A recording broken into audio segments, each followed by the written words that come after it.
Sari dengan NIM 211FI0309,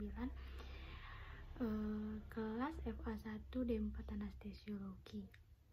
Saya di sini akan membahas tentang bagaimana upaya pemberantasan korupsi. Sebelum saya lebih lanjut ke upaya pemberantasan korupsi, saya akan menjelaskan apa sih yang dimaksud dengan korupsi itu. Korupsi itu secara garis besar didefinisikan sebagai kebusukan, keburukan, kebejatan, atau ketidakjujuran dapat disuap, tidak bermoral, dan penyimpangan dari kesucian. Lalu saya akan memberitahu apa sih faktor dari korupsi itu. Faktor dari korupsi itu ada dua, internal dan eksternal. Faktor internal itu merupakan penyebab korupsi yang datang dari diri pribadi. Terus faktor eksternal itu faktor penyebab terjadinya korupsi karena sebab-sebab dari luar. Pendapat yang mengarah pada faktor internal seperti aspek perilaku individu, aspek organisasi, dan aspek masyarakat tempat individu dan organisasi berada. Nah, sekarang faktor eksternal. Faktor eksternal itu kurang keteladanan dari kepemimpinan elit bangsa, rendahnya gaji PNS, lamanya komitmen dan konsistensi penegakan hukum dan peraturan perundang-undangan, lalu rendahnya integritas dan profesionalisme. Upaya pemberantasan korupsi ini yang pertama yaitu pembentukan lembaga hukum.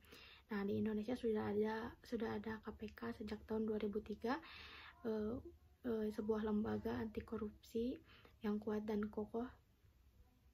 Lalu KPK juga telah melaksanakan strategi perbaikan sistem dan juga strategi edukasi dan kampanye di perbaikan sistem untuk mengurangi potensi korupsi.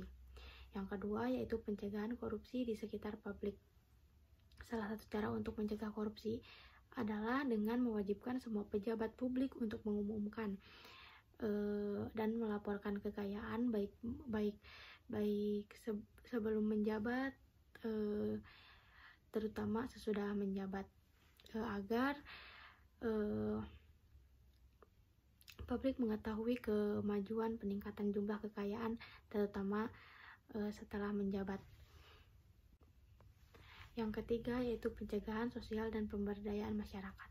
Masyarakat hendaknya mempunyai akses untuk mendapatkan informasi, karena itu harus yang memungkinkan masyarakat dapat meminta informasi tentang kebijakan pemerintah terkait pentingnya masyarakat. Lalu mengaitkan kesadaran dan kepedulian masyarakat terhadap bahaya korupsi serta memperdaya masyarakat adalah salah satu upaya yang sangat penting. Untuk meningkatkan hal tersebut, kegiatan dapat dilakukan antara lain seperti kampanye tentang budaya korupsi, bahaya korupsi, dampak korupsi, terus sosialisasi mengenai apa itu korupsi dan dampaknya, serta cara memerangi korupsi. Kampanye ini dilakukan di ruang publik seperti di media cetak maupun elektronik, serta seminar maupun di diskusi.